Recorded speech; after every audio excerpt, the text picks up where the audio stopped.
बिस्मिल्लाहिर्रहमानिर्रहीम। अस्सलाम वालेकुम viewers, welcome to my YouTube channel English no problem.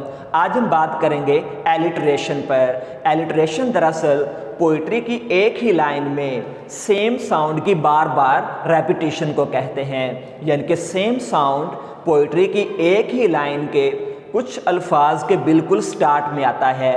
For example, beauty's effect with beauty were bereft। इस sentence में B sound 3 words के बिल्कुल स्टार्ट में आया, हम इसे एलिटरेशन कहेंगे।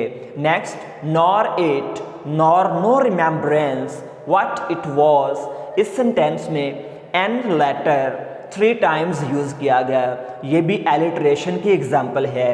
और ये दोनों लाइंस शेक्सपियर के सोनेट नंबर 5 से ली गई हैं।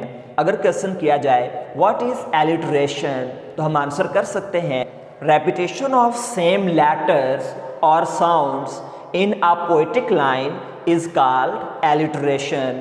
For example, beauty's effect with beauty were bereft, nor it nor no remembrance what it was. Thanks for watching. Stay connected for more videos. Allah Hafiz.